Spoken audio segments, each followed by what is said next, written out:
Semua orang yang berlatih bela diri itu hal yang didapat itu yang paling awal itu adalah rasa percaya diri. Itu pasti. Kalau saya mau cerita, John Wick itu awalnya sempat saya tolak.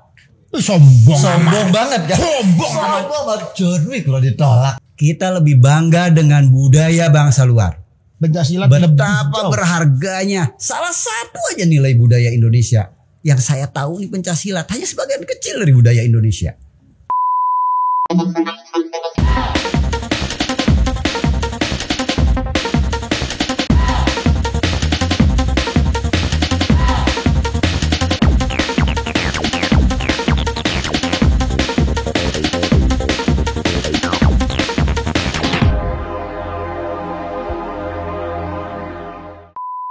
Ya, ketemu lagi di Ngobrol Asik. Sekarang saya kedatangan tamu dari aktor Indonesia yang sudah mendunia. Wah. Jadi malu. Mas sampean asli mana, Mas? Aku asli Tasikmalaya, wong Sunda. Orang Sunda. Oke. Tasikmalaya, lahir Tasikmalaya. Lahir dan sampai sebesar ini, sampai setua ini. Lu hari ini masih di Tasikmalaya? Keluarga di Tasik. Keluarga di Tasik. Semua di Tasik.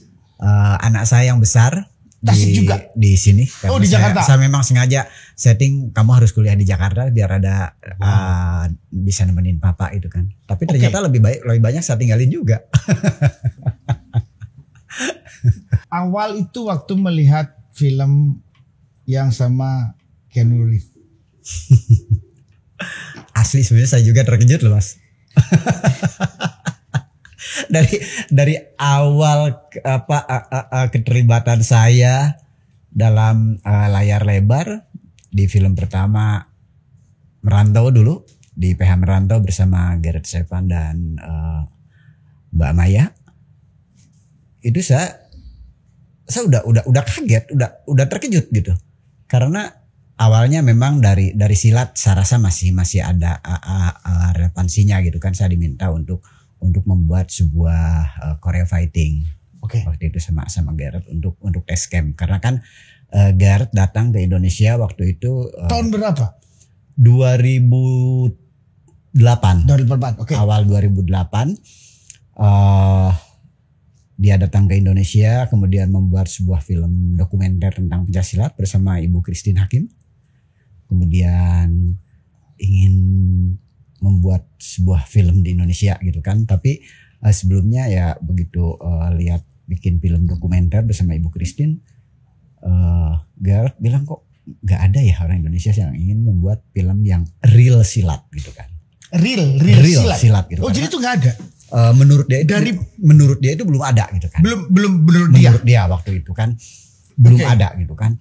Sampai akhirnya termasuk gitu kan. Gareth itu menemukan Iko itu dalam perjalanannya saat membuat film dokumenter itu. Iko ditemukan dari sebuah perguruan di Betawi, yaitu perguruan Tiga Berantai. Nah kemudian saya sendiri di perguruan PSDD. PSDD itu apa? Pencaksilat Tenaga Dasar Indonesia. Kalau dulu mungkin pernah dengar Kateda Indonesia gitu kan. Itu di Jakarta? Di Jakarta juga. Kebetulan saya masuk Jakarta tahun 98. Akhir 97, 98 lah, awal 98. Peristiwa ribut-ribut gonjang ganjing. Sebelum itu. Sebelum gonjang ganjing. Iya, sebelum. Jadi pas gonjang ganjing udah di Jakarta. 8 udah di Jakarta. Kan 98 gonjang ganjing. 87, 88. Oh, berarti jauh. Iya, saya kesini. 87, 88 Mas masuk Jakarta. Itu masuk Jakarta. Mas Han masuk Jakarta. Betul, untuk menjadi seorang pelatih pro di perguruan PSDD Indonesia. Umur waktu itu? Lepas SMA lah.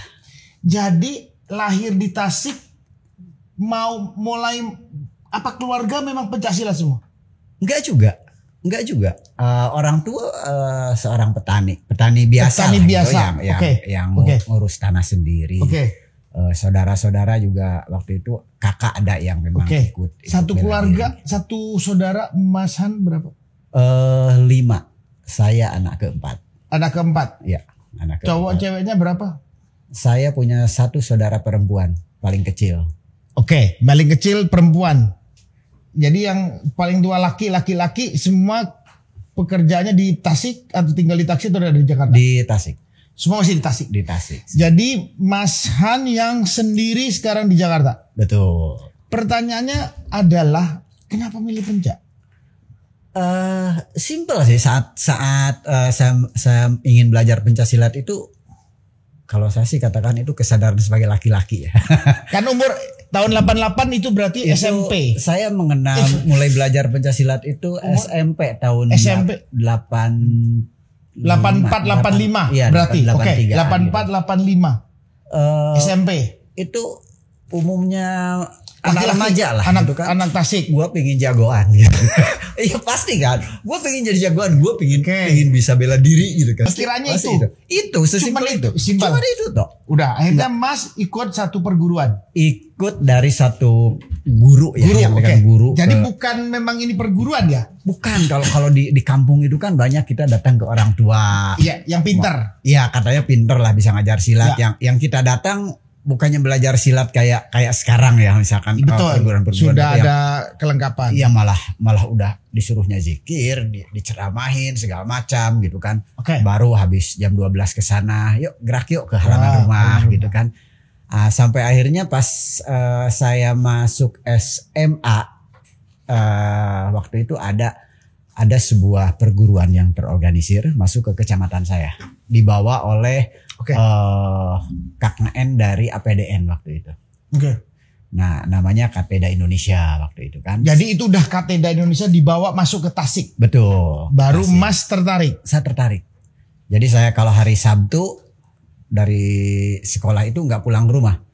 Hari Sabtu malam minggu latihan, minggu paginya latihan, baru minggu siang saya pulang lagi ke rumah gitu kan, kerja lagi seperti biasa. Jadi selama SMA itu aktivitas saya Latihan bela diri pencak ya itu. sama Sekolah dan ya kerja. selama saya mulai SMP sudah ikut latihan.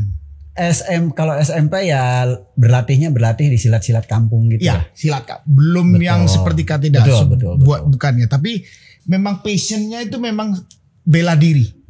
Bela diri. Saya memang senang pingin gitu kan. Oke, pingin bela diri. Akhirnya masuk ke Kateda Indonesia. Betul, waktu itu Tahun SMA. SMA Berarti waktu itu sekitar tahun umur 1985. Ya, 85. Kalau kita ingin belajar, Ya. ingin belajar dan lebih sering belajar, maka kita harus mengajar. Kalau terus mau belajar harus Mengajar. Ini ilmu. Jadi nggak pernah merasa puas untuk Iya. menimba ilmu. Iya, dan betul itu salah satu realisasi dari prinsip terima kasih. Terima kasih. Jadi itu.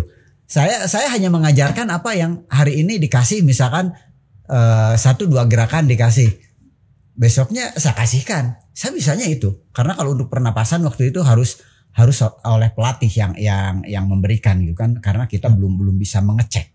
Semua orang yang berlatih bela diri itu hal yang didapat itu yang paling awal itu adalah rasa percaya diri. Itu pasti. Jadi bela diri, percaya diri. Ya. Nah, dari percaya diri ini ada 2 hal yang mungkin terjadi. Oke. Dan ini itu sah-sah saja terjadi dan itu logik saya rasa. Betul.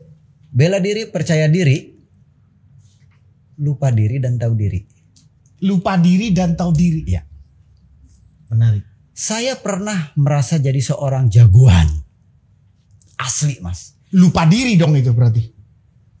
Mungkin. Benar ada masa itu.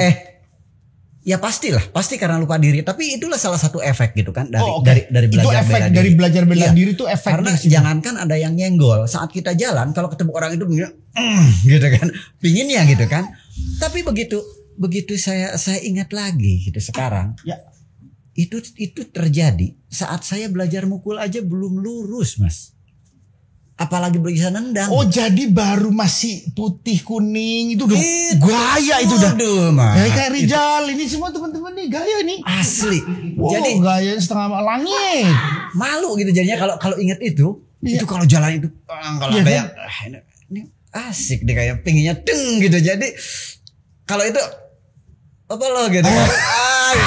Itu asli rasanya jadi jagoan banget. Jadi justru di ujian berat di awal-awal, mulai ngerti bela diri, mulai putih kuning itu sampai ke biru, itu pasti godaannya Itu seabrek-abrek. Itu mungkin rasa percaya diri yang timbul dari belajar bela diri. Tapi setelah saya mencapai tingkatan sabuk hitam dan saya diminta datang ke Bandung untuk di training di Bandung di tempat master selama kurang lebih 4 bulan dengan materi latihan dari jam 6 pagi sampai jam 11 malam, dari fisik sampai meditasi gitu kan. Di situ ada udah begitu masuk nyampe Bandung dikasih kamar, di kamar udah ada disclaimernya lah. betul, itu jam sekian fisik, jam sekian jurus, jam sekian gerak dasar, dan jam sekian pernapasan, jam sekian ini udah ada. Sampai terakhir itu jam sekian terakhirnya itu lilin gitu kan. Nah itu di situ 4 bulan digodok lah di sana sampai akhirnya ke Jakarta. Itu kan ngajar di Jakarta dari satu kelas ke kelas lainnya, dari misalkan. Itu udah dan hitam. Waktu itu udah tingkat. Atau coklat. Waktu itu hitam. Udah hitam. Hitam itu asisten pelatih. Itu nggak pernah ikut pertandingan atau? Sebetulnya sempat waktu itu. Udah dengan usia yang masih muda, kemudian kelas saya itu kan kelas tikus lah istilahnya, banyak sekali saingannya. Oke, coba ikut aja, dan saya memang suka gitu kan. Nah tapi saat itu ada apa ya? Karena ketidaktahuan. Oke. Jadi saat di DKI, di IPSI DKI ada. IPSI itu apa ya? Ikatan Pencak Silat Seluruh Indonesia. Itu organisasinya eksis sampai hari ini. Sampai hari ini. Oke. Dan ada penataran pelatih dan wasit juri. Yang saya ikut gitu kan. Mas justru ikut itu. Iya, dengan tujuan hanya untuk menambah pengetahuan kan. Saya tidak nambah pengetahuan atau cari uang? Tambah pengetahuan. Bener nih. Iya. Bukan malah gue cari hidup juga nih dari sini. Enggak, karena memang dari saya ngajar itu saya udah dibayar gitu kan. Oke, berarti udah ngajar itu udah dibayar. Berarti udah dibayar. Itu sudah profesi.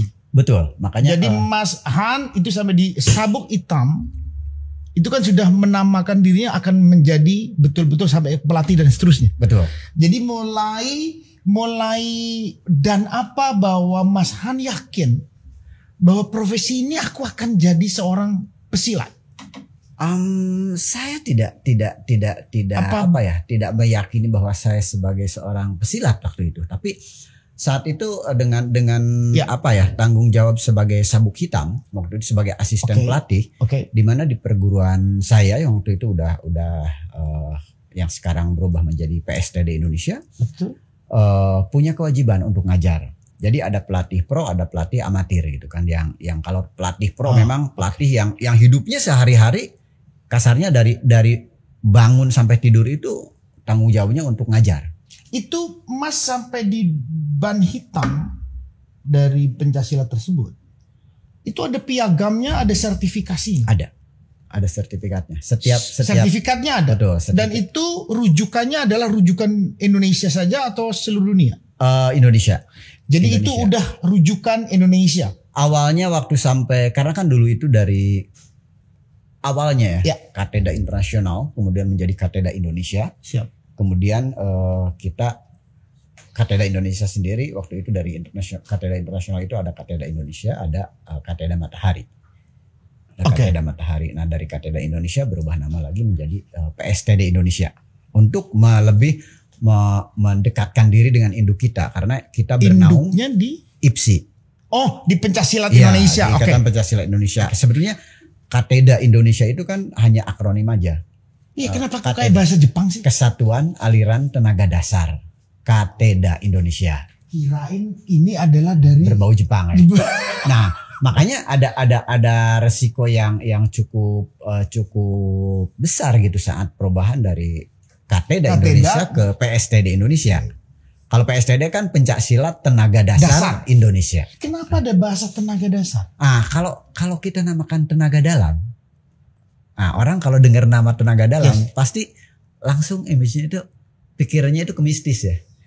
Oh, oke. Iya kan? Jadi diganti tenaga dalam itu menjadi tenaga dasar. Kita menamakan tenaga dasar karena memang sistem pelajaran yang kita gali di PSDD itu adalah mengolah pernapasan, bagaimana mengolah oksigen menjadi energi. Itu intinya. Jadi secara teknik pencaksilat di perguruan kami itu adalah mengajarkan teknik-teknik pencaksilat yang praktis. Betul-betul teknik pencaksilat yang hanya untuk bela diri, yang 1-2 gerak selesai gitu. Oh, itu simple dong jadinya. Secara teknik gitu ya, secara kurikulum di iya, perguruan kita. Jadi tapi buat yang umum teman-teman ingin, pokoknya aku kepingin pencaksilat yang simple. Aku nggak mengejar dan A, B, C, D, E atau warna kuning, biru dan seterusnya. Aku hanya ingin punya punya kebiasaan untuk bela diri doang. Itu ada sekolahnya juga kan? Ada sih, semua bela diri saya rasa memiliki teknik-teknik bela diri praktis. Yang simpel, ya, yang orang simple. Awam-awam kayak ya, ini betul. Kan karena kan berat. Kalau kita ambil seperti misalkan di pencaksilat itu kan bisa dibilang pencaksilat kalau ada yang namanya, di situ ada olahraganya, di situ ada seninya, di situ ada bela dirinya, di situ ada mental spiritualnya. Pencaksilat itu asli Indonesia. Selama ini kita ini kan bahwa pencaksilat itu adalah bela diri asli Indonesia, peninggalan nenek moyang Indonesia. Betul. Tapi itu diakuin nggak, Mas? Sekarang udah diakuin. Seluruh dunia diakuin. Ya, di Malaysia ada silat. Ada silat juga. Ada silat juga. Tapi itu dari sama, mungkin dari apa ya? Karena kita berasal dari satu rumpun Melayu. Yes, okay. Karena beberapa aliran silat yang ada di Malaysia itu hampir atau ada kesamaan dengan beberapa aliran silat yang ada di Sumatera. Itu. Jadi silat sendiri yang saya tahu yang paling banyak memiliki aliran itu adalah Sumatera Barat dan Jawa Barat. Jawa Barat dan Sumatera Barat itu memiliki banyak sekali aliran. Oke, saya bilang bahwa miliki aliran paling banyak Jawa Barat dan Sumatera Barat. Tetapi silat itu sendiri, karena ini adalah dari leluhur, itu di setiap provinsi atau itu silat juga dikenalnya. Ada pencaksilat. Jawa Timur ada. Ada. Kalau Jawa Timur pusatnya di mana paling ini? Yang banyak itu, yang paling kuat itu di Madiun. Madiun itu ada satu perguruan besar di Madiun itu. Sampai hari ini. Madiun itu besar sekali. Nah, karena ini adalah milik Indonesia, kebudayaan Indonesia atau kebudayaan Nusantara. Kan tadi Mas Han bilang ada sertifikasi. Ini menarik. Sertifikasi runutannya adalah kalau bisa seluruh dunia. Betul. Karena pada saat kerja, lu kerjanya apa? Saya bisa silat. Karena gak ada yang tahu. Siapa-siapa dia berangkat ke Amerika, dia gak tahu dia bisa silat atau enggak. Masa terus, gue buktiin ya. Kan gak begitu kan? Nah, nih piagam gua. Itu bisa diakuin. Di Indonesia itu kan IPSI itu adalah organisasi pencaksilat untuk Indonesia. Siap. Sementara untuk organisasi pencaksilat dunia itu Persilat. Itu di mana? Di Indonesia. Kantor juga Indonesia. Iya. Kita memiliki satu padepokan terbesar mungkin. Di mana itu? Di Taman Mini, padepokan pencaksilat yang bersebelahan dengan Atin. Itu di situ itu pusat untuk pencaksilat. Seluruh. Pokoknya gaya pencaksilat seluruh Indonesia terkumpul di seluruh dunia bahkan. Seluruh dunia. Jadi pusatnya di Persilat itu. Persilat itu organisasi yang besarnya seluruh dunia. Kalau Indonesia namanya Persilat. Itu setiap negara juga ada punya organisasi pencaksilat. Negaranya. Oke, pertanyaan lagi. Menurut pengalaman Mas atau pengetahuan Mas Han, di negara mana yang sudah ada perkumpulan pencaksilat? Wah, banyak sekali. Banyak. Kok bisa sampai sana? Orang Indonesia ke sana atau orang bulenya belajar baru dia ngajar di sana? Dari kita ke sana ada juga yang bahkan tidak sedikit orang-orang dari sana datang ke sini belajar pencaksilat. Betul. Hebat ya kita ya. Dan saya sendiri alhamdulillah tahun 2007 pernah menjadi bagian dari tim yang tampil di Bercy International untuk Festival Bela Diri Internasional di Bercy di Prancis. Kemudian stay di sana selama kurang lebih hampir 4 bulan untuk keliling dari Prancis kemudian di. Kok bisa Mas yang berangkat? Saya bagian dari, karena waktu itu sampai terakhir itu tahun 2008 Dari persilat itu ya dari Indonesia terus yang mengirimkan setiap tahun di Bercy Festival Martial Art. Jadi setiap tahun ada. Martial art itu ada. Betul. Di Bercy itu. Dan itu hanya bela diri yang lulus seleksi yang bisa tampil di situ. Pencaksilat adalah yang sudah lulus seleksi bahwa salah satu martial art yang unik. Betul. Bahkan pencaksilat itu beberapa kali tim pencaksilat itu kan sehari sebelum tampil itu ada GR. Exhibition dulu. Exhibition. Kita nggak eksibisi. Kita hanya perform aja di situ. Oke, perform. Oke. Jadi sehari sebelumnya itu ada GR. Oke. Jadi dari timnya, dari panitianya itu berhak. Oke. Mereka misalkan tampilnya sekian menit. Dari panitianya bilang, oke, cuman sekian menit. Nah, Indonesia itu kebetulan waktu saya menjadi bagian dari tim itu tampil dengan live music. Jadi nayaganya semua lengkap dari sini, kita bawa gendang, bawa semua budaya itu dikumpulin, dijadiin satu. Betul. Menjelaskan tentang pencaksilat. Dan itu yang berangkat ke sana itu kalau tidak salah dari 7 aliran. 7 apa 5 aliran gitu ya. Yang ada di Indonesia? Iya, diambilnya itu dari Bali, Jawa Barat, dari Minang, dari Madura sama Betawi. 5 aliran. Itu diberangkatkan. Kenapa bisa dipilih 5 daerah ini? Karena budayanya menonjol. Setiap tahun biasanya akan berbeda. Oh, jadi ini hanya random aja. Betul. Bukan diartikan bahwa Madura lebih tua daripada Jawa Barat lebih, bukan itu. Bukan. Jadi kalau dibilang bahwa pencaksilat di Indonesia itu hampir seluruh daerah ini memiliki keunikan sendiri dan unggul semua. Sangat. Unggul semua. Saya rasa sebagai sebuah budaya itu kita tidak bisa mengatakan itu unggul atau tidak. Tapi unik aja, tapi memiliki keunikan. Itu menjadi sebuah daya tarik bagi luar. Gitu. Oh, oke. Setuju. Jadi tidak ada bahwa kenapa diberangkatkan Madura, diberangkatkan Jawa Barat, nggak ada gara-gara ini, nggak ada ya. Jadi hanya random aja. Betul. Karena kan setiap saat dari persilat sendiri punya misi. Oke. Itu memperkenalkan budaya mana?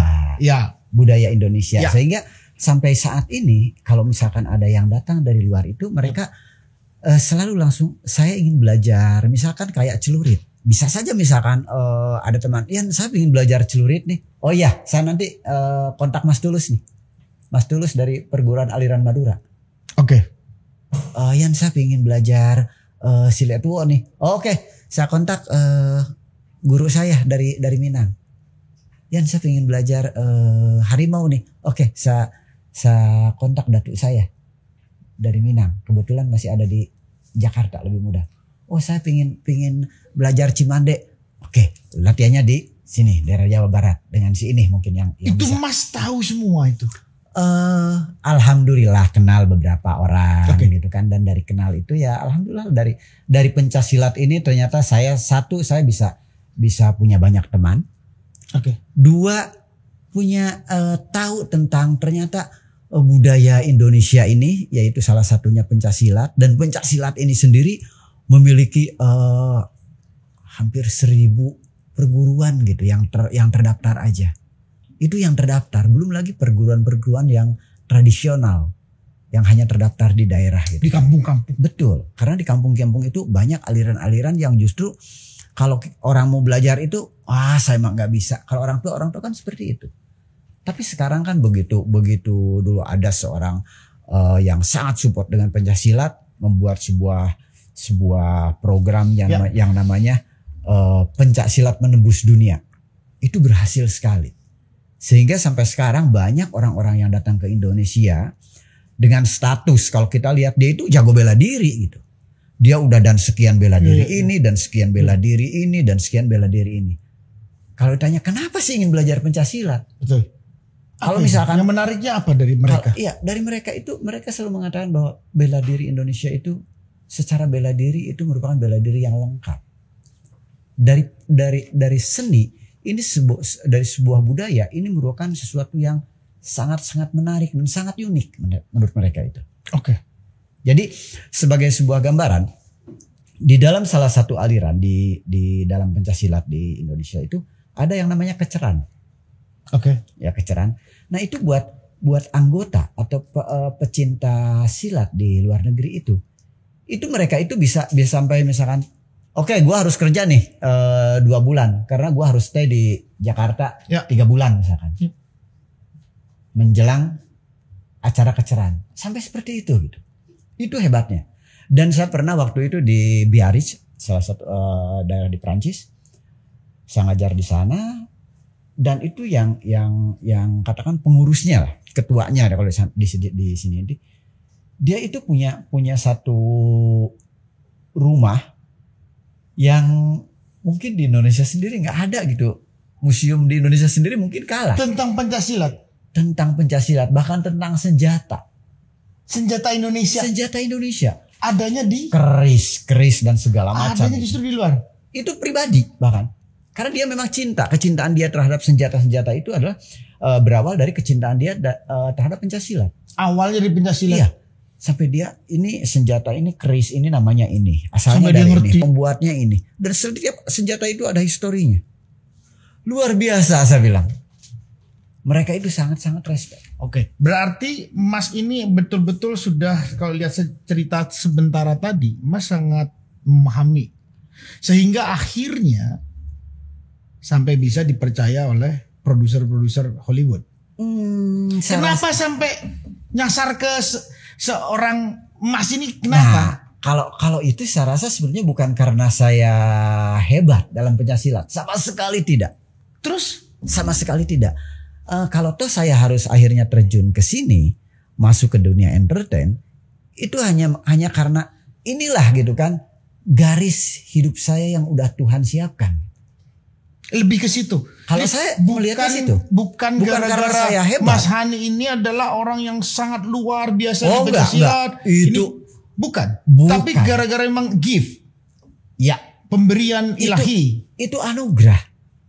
Kenapa sampai saya? Mas waktu mendapatkan, Han, kamu ada tawaran main film nih. Sama si pertama kali main yang Hollywood apa? Yang pertama itu apa ya? Star Wars ya. Oh my God. Star Wars. Semua anak Indonesia tahu Star Wars. Banyak orang yang dan di situ saya bahkan ada 2 orang pesilat yang betul-betul pertama kali bermain film di Star Wars. 2 orang pesilat. Oke, Mas dan selain saya gitu kan. Oh, selain Mas. Ada dua pesilat dari Bandung gitu kan. Karena waktu itu awalnya kan saya dengan Iko. Yang diminta. Setelah saya dengan Iko, sebelum berangkat tiba-tiba saya dipanggil oleh Gerard, dibilang, Yayan, dari sana diminta lagi 4 orang. Pokoknya dia yang diminta 4 orang lagi. Yang untuk main di film itu. Yang bisa main silat. Oke. Saya percayakan untuk Mas itu yang nyari. Ke Payan sama Iko. Oke. Saya ngobrol dengan Iko ya. Yes. Yang pertama saya sebut adalah waktu itu Kang Cecep. Karena Kang Cecep juga kebetulan waktu itu udah main bersama kami di The Raid gitu kan, di Dari 2 Berandal. Udah main gitu kan. Nah, Gert bilang, Pak Cecep mau nggak? Insya Allah saya bilang mau. Akhirnya betul Pak Cecep mau. 3 orang lagi. Akhirnya secari lagi ada 2 orang dari muridnya Kang Cecep juga. Karena saya tidak waktu itu tidak banyak pertimbangan selain bahwa dia adalah yang silatnya hebat. Dan hebatnya itu sendiri masih saya rasa sih subjektif gitu kan. Iya kan, kalau ya sorry itu saya kan harus berantem nih. Iya. Berantem, yang kalah baru ya dia jago nih. Kan gitu kan? Logika berantem sih seperti itu gitu kan. Iya kan? Tapi logika dalam silat itu enggak seperti itu gitu kan. Oh. Karena silat itu kan tidak harus berantem dan menang. Tapi ya itu, silat itu adalah sebuah apa ya? Dimana di dalam silat itulah ada seni, ada bela diri, ada olahraga, dan ada mental spiritual. Itu yang membedakan. Jadi kalau misalkan hanya olahraga saya ya lari aja gitu. Hanya bela diri aja ya nggak usah pencaksilat banyak gitu kan. Iya betul. Hanya seni aja, tari juga seni doang. Seni. Di dalam silat itulah ada olahraga, ada bela diri, ada seni, dan ada mental spiritual. Itu gitu. Gak gampang juga jadi kalau orang yang mau jadi Jadi pesilat. dalam pencaksilat itulah ada 4 unsur yang menyatu. Saya lebih suka bahwa saya hanya bagian dari masyarakat silat, pecinta silat. Oke. Terus KTP-nya apa? Pesilat. Ini kan Itu- bener. Pertanyaan itu- salah gak sih? itu Ya kan. itu dia. saya waktu dibuatkan KTP, Ya. saya bilang, Apa dong? ininya apa Mas? Pak Yaya Ruhyat. Pekerjaan Pesilat. apa ya? Pesilat boleh enggak? Dan itu dilalahnya waktu itu yang membuat tuh silat. Oh ya udah kalau nggak tahu pesilat bahaya saya bilang. Enggak deh, karyawan aja deh. Karyawan swasta aja saya bilang. Lu karyawan Ya, saya bilang karyawan swasta aja. Mas Yaya itu kan dan itu profesi. Betul.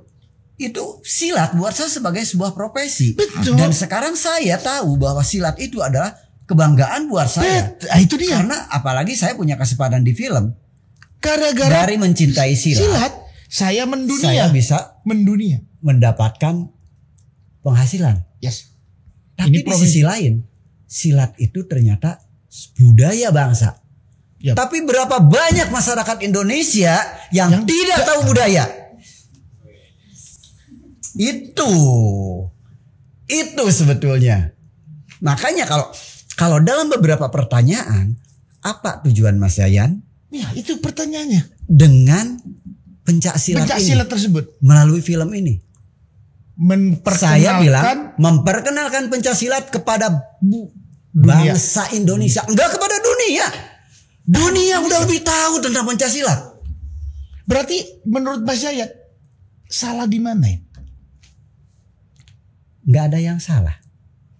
Enggak ada yang salah. Nggak ada. Enggak ada. Apa? Enggak ada. Karena Apa kita pemerintah nggak- kalau kita lihat ini yang nampak. Hmm. Kita lebih bangga dengan budaya bangsa luar. Oh, oke. Kita lebih bangga dengan karya bangsa luar. Luar. Bisa nggak jauh lebih bagus? Padahal Tidak. Pencaksilat lebih betapa jauh. berharganya. Salah satu aja nilai budaya Indonesia yang saya tahu nih pencaksilat hanya sebagian kecil dari budaya Indonesia. Pencaksilat sebagian kecil Kecil yang menurut saya sangat luar dari biasa. budaya Indonesia. Ya. Dan masih banyak Banyak. budaya-budaya Indonesia lain yang sangat menarik buat dunia. Oke. Dan buat saya, kenapa saya tambah bangga dengan pencaksilat?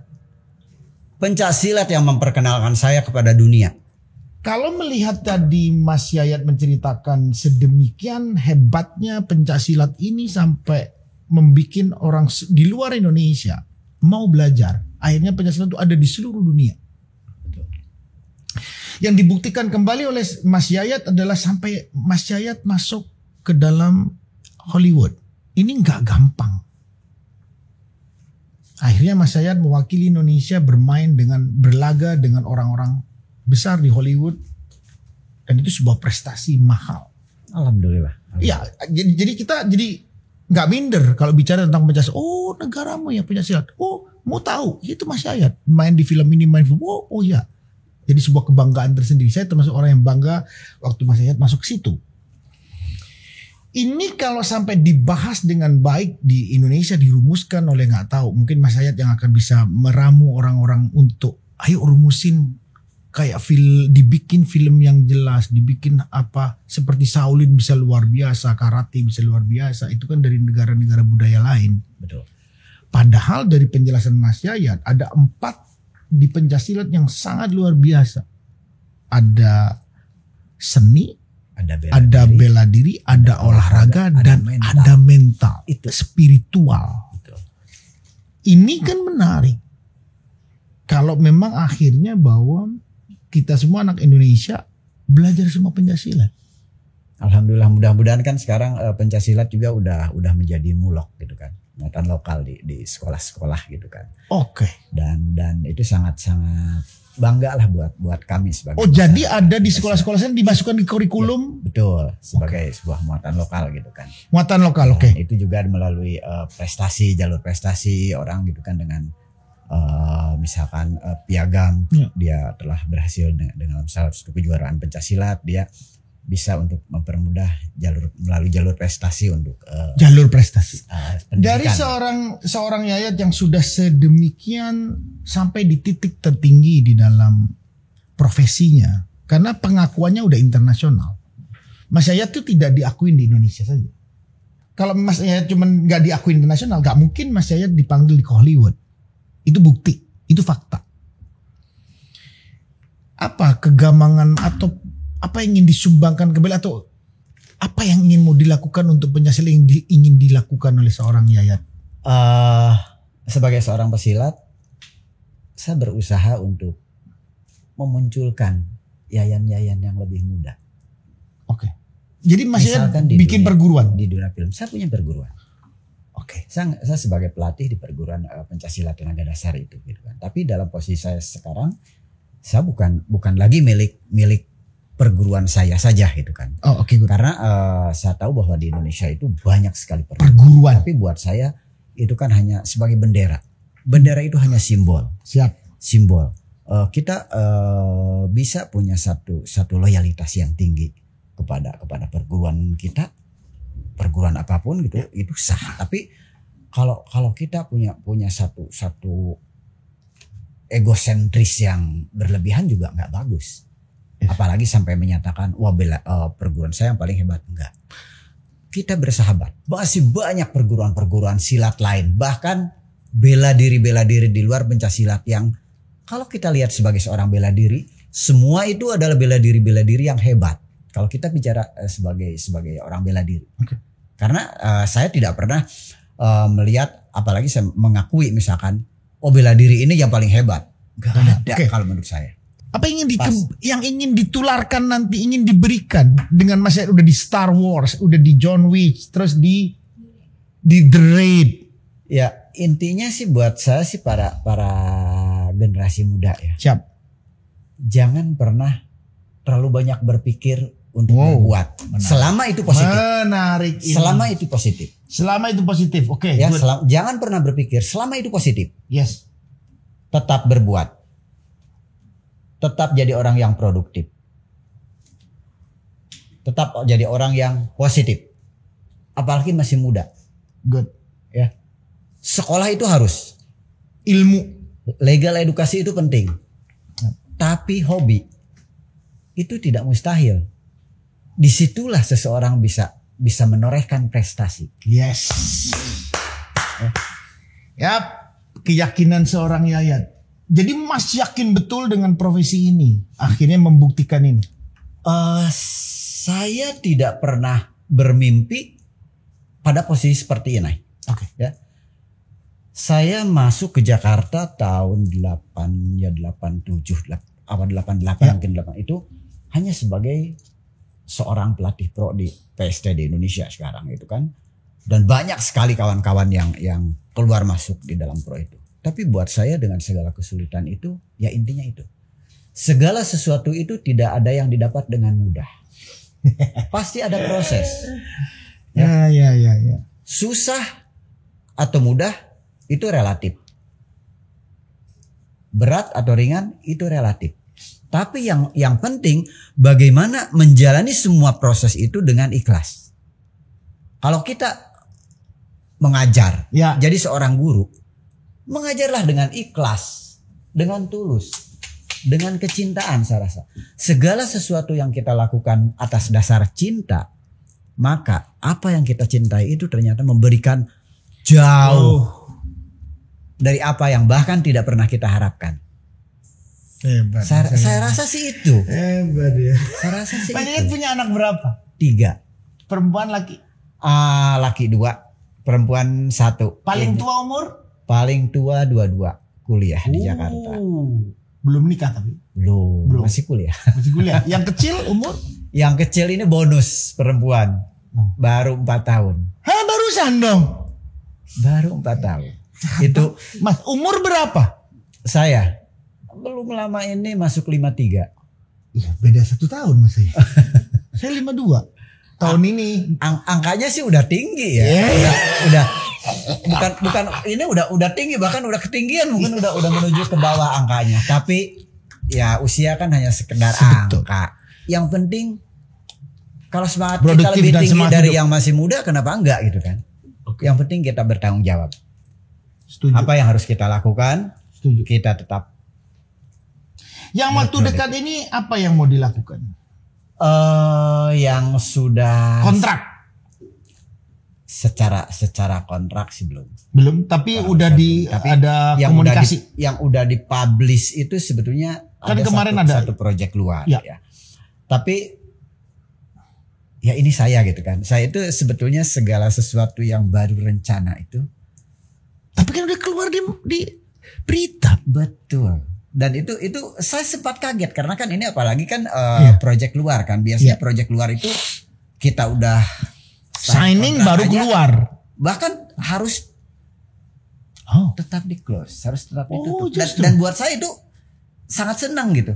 Jadi biarkan saya kerja dengan tenang gitu kan. Yang ini kebuka dulu. Ini malah ternyata tiba-tiba, Yan tolong ini dipublish, di share ya di sosmed. Nggak salah nih. Ya karena dia udah ya mereka baru kontak saya, kita baru sekali meeting Zoom gitu kan. Dan dia tanya-tanya tertarik nggak? Ya pastinya tertarik. Oke, bulan ini bisa nggak? Sejauh ini sih masih kosong, saya bilang. Belum ada yang lock gitu kan. Oke. Tapi film di Indonesia juga jalan? Di Indonesia itu masih rencana juga. Ada beberapa film juga yang akan dibintangi. Tapi yang pasti ada 5 film. 4 film Indonesia, 1 Malaysia. Malaysia juga malah? Yang belum rilis, betul. Tapi udah syuting? Sudah. Jadi dalam 1 tahun Mas Yayat bisa menyelesaikan berapa film? Kadang 1 film, kadang 2 film. Itu kerjanya berbulan-bulan ya? Ya relatif gimana porsi saya. Tapi kalau pas yang ke luar negeri, itu yang berbulan-bulan. Ya kemarin kayak yang John Wick yang itu. John Wick itu 5 minggu kita di sana. 5 minggu. Pas kayak begitu tuh sendirian, gak ngajak istri? Enggak ngajak istri. Kan kasihan Mas. Saya lebih kasihan kalau dia saya ajak. Duh. Kenapa? Karena istri saya mungkin ya beda lah. Beda dengan yang lain. Mungkin tipenya pas dengan saya gitu kan. Kalau keluar harus dengan saya terus. Jadi kalau saya misalkan ada urusan dia nggak mau keluar. Itu. Jadi percaya aja ya. Betul. Enak banget. Coba Dodi begitu. Wih. Gak mungkin dong. Oke, berarti jadi kemarin 5 minggu di Amerika. 5 minggu di Amerika udah. Bahkan sempat kayak kemarin berapa bulan ya, 5 bulan di Malaysia. Ya 3 bulan sempat pulang gitu kan sekali. Di Malaysia film itu jadi penuh dong mainnya. Sebelum John Wick kesana itu sebetulnya ini kalau saya mau cerita, John Wick itu awalnya sempat saya tolak. Sombong banget kan? Sombong banget John Wick loh ditolak. Kenapa? Karena waktu itu kita baru datang ke Malaysia. Nah ini Hanif juga ada di sini di kontak gitu kan. Ini bisa ngobrol dengan Yayan nggak? Oke, kita ngobrol. Dia tanya, kalau tanggal segini bisa ada di US nggak? Nggak bisa. Untuk apa? Ya kita ada project ini untuk tapi jangan dipublish dulu. Dia bilang ini untuk John Wick 3. Kalau bisa tanggal sekian udah ada aja. Waduh, kita masih 2 bulan ke depan, 1 bulan ke depan masih ada di Malaysia dan kita baru datang gitu kan, baru datang. Jadi ya dengan segala hormat kita tidak bisa gitu kan, kita tidak bisa, sombong banget kan, itu nggak dibilang nyesel ya gimana, karena bagaimanapun dengan Malaysia. Dengan setiap proyek buat saya itu sebuah komitmen, gitu kan, komitmen. Jadi dengan siapa saya bekerja, di mana saya bekerja, ayo. Oke, Mas bagus di situ. Kenapa mereka tahu-tahu telepon Yayat? Nah itu memang Mas Yayat punya agent di Amerika. Ada di sana. Oh ada agent. Di sana ada juga. Oh jadi sekarang Mas Yayat ini under agent Amerika juga. Ada di sana juga. Tapi yang dari John Wick ini langsung waktu itu telepon dengan Hanif di sini. Perjalanan saya itu tidak lepas juga dari doa-doa dia lah. Wow. Thank you Hanif. Aduh, jadi di behindnya seorang Yayat yang sukses luar biasa. Karena kenapa ya? Hebat, punya manajer yang luar biasa. Tidak salah kalau ada orang bilang bahwa berusaha itu harus kita itu harus berusaha Usaha sekeras kuat, mungkin. tapi Tapi 99% usaha kita yang menentukan itu doa yang hanya sepersekian persen. Ya, Makanya jangan sombong. tentunya terutama kan doa orang-orang tercinta, doa keluarga kita, anak istri Setuju. kita. Nah, makanya ya saya merasa aman sih, saya berangkat kemanapun, berapa lama pun meninggalkan istri saya, karena saat saya melangkah adalah langkah saya untuk mereka itu. Bismillahirrahmanirrahim. Wow. Suki dong Mas sudah sekarang. Relatif sih Mas. Buat saya sih udah. Saya itu pertanyaan itu selalu kalau ketemu orang relatif, bukan dapatnya banyak sekarang. John Wick dapat banyak gak? Buat saya sih dibilang banyak, enggak, dibilang sedikit juga banyak. Iya. Jadi kalau banyak itu kan relatif Mas. Oke, sekarang pertanyaannya, miliatan? Kan ini buat anak muda jadi se-Indonesia yang jago silat. Wah, gini kayaknya di poster kamar gua ini harus gambarnya Yayat nih. Gila, jadi dia miliatan, udah jadi biar miliatan di Hollywood pula lagi. Amin, mudah-mudahan. Kan kalau ditaruh gambarnya itu, selain ada nanti Pak Jokowi, Pak Maruf Amin gitu ya gambarnya. Yayat gitu. Loh, bener kan? Lu kalau seneng sama orang coba. Dulu gue suka sama Freddie Mercury, posternya gue tahu di kamar. Buat saya sih, karena kan saya hidup dari ya katakanlah menikmati dari masa-masa susah. Gitu. Siap.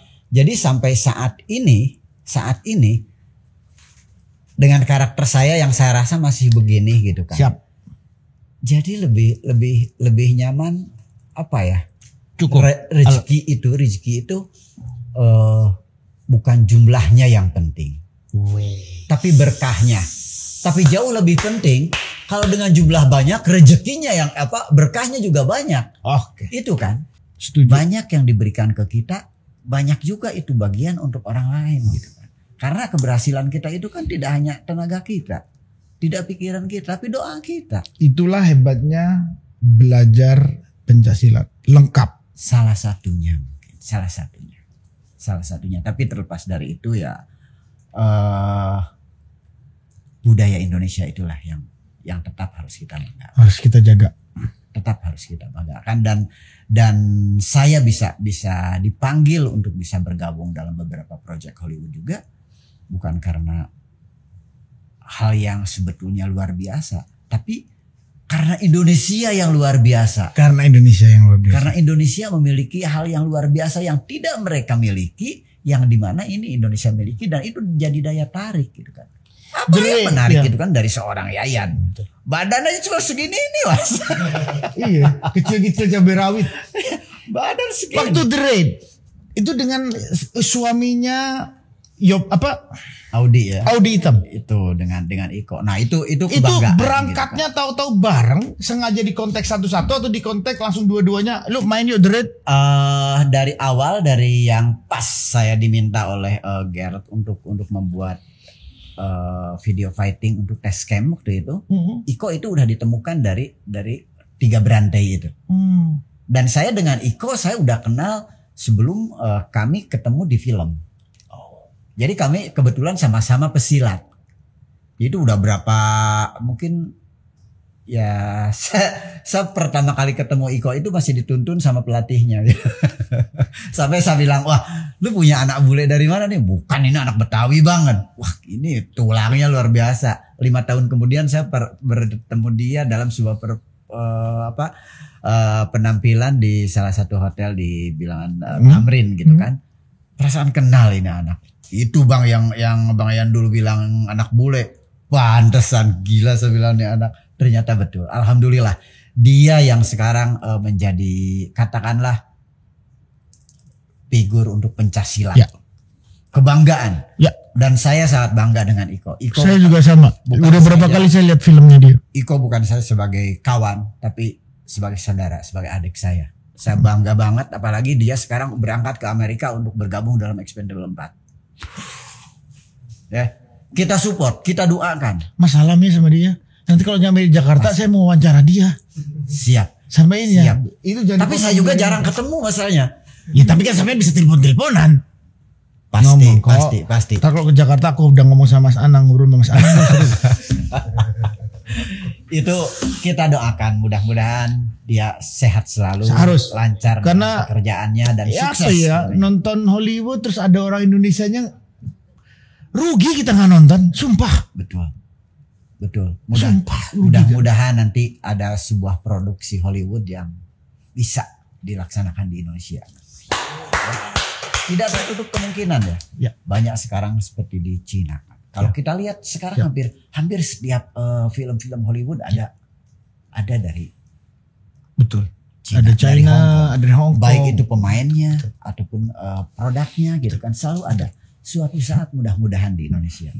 Dan saya rasa itu mudah-mudahan dari pemerintah juga bisa dipermudah, karena itu saya rasa bisa memberikan feedback yang bagus.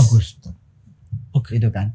Udah pernah ketemu dengan Pak Sandiaga Uno atau dengan Menteri Kebudayaan atau bukan Menteri Kebudayaan apa? Belum. Dirjen. Kan di bawah Dirjen. Belum. Insya Allah Mudah-mudahan Mas Hilman Farid Dirjen Kebudayaan bisa ngajak ngomong Mas Yayat ke depan. Amin. Pak Sandiaga Uno mudah-mudahan kalau lihat ini bahwa Mas Yayat untuk didiskusikan bagaimana pencaksilat bisa mendunia dan membuat film-film pencaksilat yang bisa disupport nanti Hollywood, karena ada buktinya.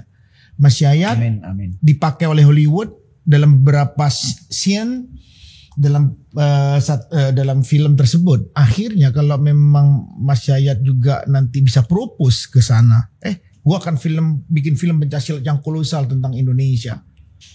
Kalau dibantu oleh pemerintah, mungkin akan bisa dilaksanakan. Teman-teman Hollywood juga bisa membantuin kan, teman-temannya Mas Yayat kan sudah berteman nih, cincai nih sama si Rina.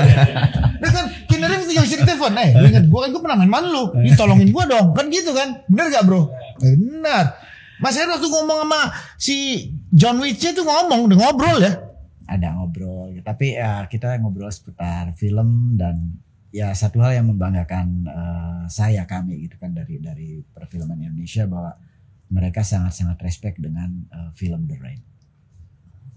Mereka melihat bagaimana, sampai tanya-tanya bagaimana sih proses pembuatan film The Rain itu. Karena mereka di sana ya masih banyak yang menjadikan The Rain sebagai kiblat untuk proses pembuatan film action, film laga, fighting, gitu. film fighting, untuk fighting gitu. Karena itu luar biasa, dan memang terima kasih saya untuk Gerard, untuk Mbak Maya dan rekan-rekan di Merantau Film. Merantau Film adalah rumah tempat saya dilahirkan. Di situ bersama Iko gitu kan. Mudah-mudahan. Luar biasa. Guys, ini pertemuan dengan, kalau dibilang adalah salah satu artis Hollywood sebetulnya, bukan sudah lagi jadi artis Indonesia, tapi ini adalah satu kebanggaan yang Mas Yayat itu tidak tinggal di sana. Kebanyakan kan orang mau tinggal di sana akhirnya, tapi Mas Yayat tetap memilih Indonesia menjadi rumahnya. Saya masih, kalau tidak ada kerjaan saya balik ke Tasik, pulang kampung. Malah balik ke Tasik. Aslinya adalah beliau ini orang liburan Tasik. Saya nyaman di kebun, Mas. Mas Yayat, terima kasih waktunya sudah hadir di Ngobrol Asik. Mudah-mudahan banyak hal yang bermanfaat bisa diambil sama teman-teman seluruh Indonesia. Amin. Saya yang terima kasih sudah bisa bersilaturahmi dengan ini akan menjadi bahasan oleh teman-teman seluruh Indonesia yang memang ahli profesinya dari pencaksilat, bahwa masa depannya cerah.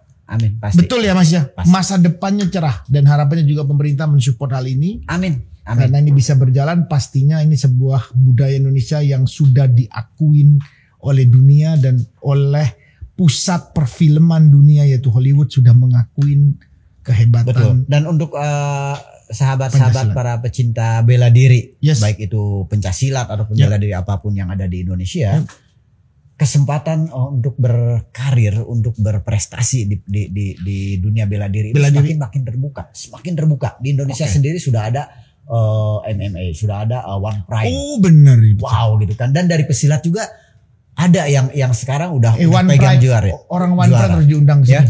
Ya, namanya Suwardi dari perguruan Setia Hati Teratai. Itu satu kebanggaan. Dari bela diri apapun, daripada kalian punya mental, punya keberanian untuk berantem, belajar bela diri, salurkan menjadi prestasi. Kalian raih prestasi melalui bela diri. Oke. Mas Yayan luar biasa. Terima kasih sekali lagi, terima kasih. Saya yang terima kasih, senang sekali Mudah-mudahan bisa hadir di sini. Jadi guys, itu pertemuan dengan Mas Yayan, salah satu bintang Indonesia yang sudah ada di film-film Hollywood. Sukses. Bye.